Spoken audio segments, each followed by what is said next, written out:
It's finally happening.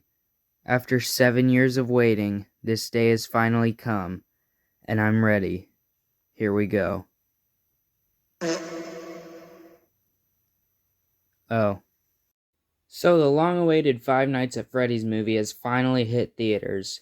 There'd been talk about a FNAF movie for almost 9 years now. It was originally being made by Warner Brothers, but after they got nowhere with it, they decided to hand it over to a company called Blumhouse, who also got nowhere with it.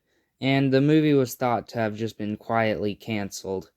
That is, until random images of the sets started leaking online, and almost another year later, here we are. While the film was generally loved by audiences, it was absolutely panned by critics, and I think this is due to a little thing called expectations.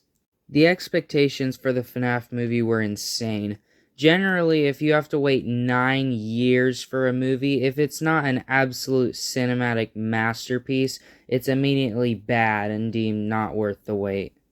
This led to the previously mentioned panning and just a bunch of mean YouTube videos.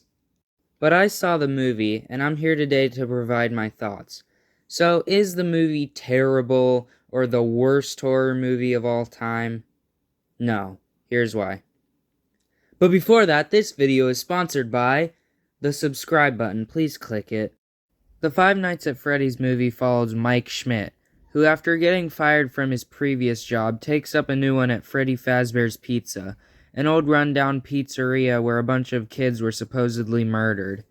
However, after the mysterious disappearance of his babysitter, Mike's forced to take his younger sister Abby to Freddy's with him. He then has to overcome the pizzeria's 5 entertainment animatronics, Freddy, Bonnie, Chica, Foxy, and Golden Freddy, who are possessed by the 5 children who went missing, and eventually having to face off against their killer, William Afton.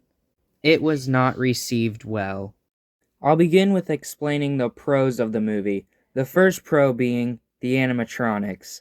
These things look awesome. Seriously, go watch Daco's video of visiting the FNAF set. That entire segment where he's just like playing with the animatronics. I'm just sitting there like, it's them. They're real.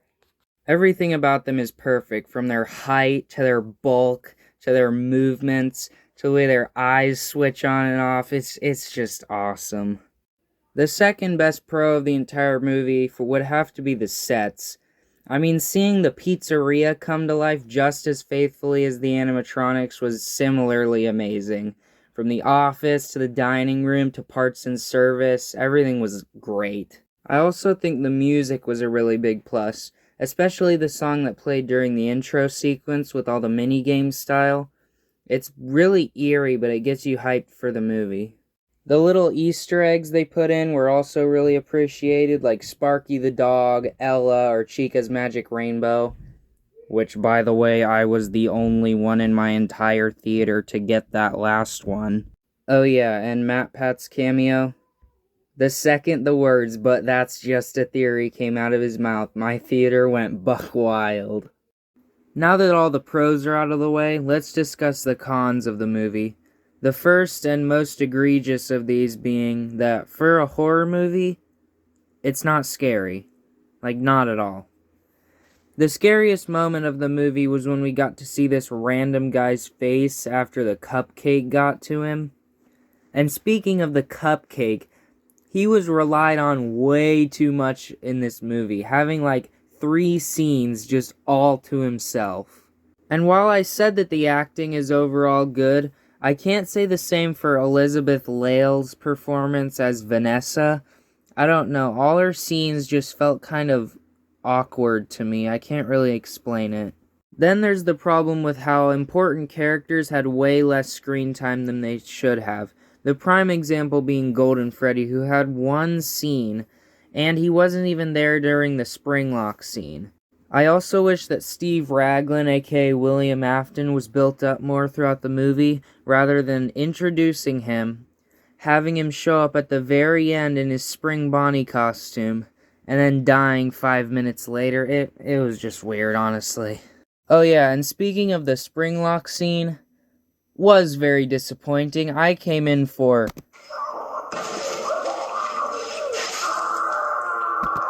and I got, ouch, my top left rib. Ouch, my middle left rib. Ouch, my bottom left rib. I always come back and he's dead. The movie also harbors something that I call the dead body paradox. It's weird. In this universe, no one seems to care about dead bodies. For example, the big plot twist of the movie is that it's not just the children's ghosts inside the animatronics, but their bodies too. And it's the dead bodies of 5 children is what Abby's been so close to all this time. However, even at the end, it's not even implied that they maybe told the police about it. They're just like, oh, okay. And to make matters worse, Aunt Jane just straight up gets killed by Golden Freddy in the middle of the living room. That's never given any conclusion. Anyway, the movie currently has a 5.6 out of 10 on IMDb, which is the definition of decent. Neither good nor bad, which I think is perfectly fine. It's got some major flaws and probably wasn't worth waiting 9 years, let's face it. But I simply just can't deny that I was smiling through the entire movie just because of how truly enjoyable it is. This movie is truly the definition of created by fans for fans. And I appreciate it for that. But if you're not a fan of Five Nights at Freddy's, don't watch this movie. I definitely don't think you'll like it, and you'll definitely not gain anything from it.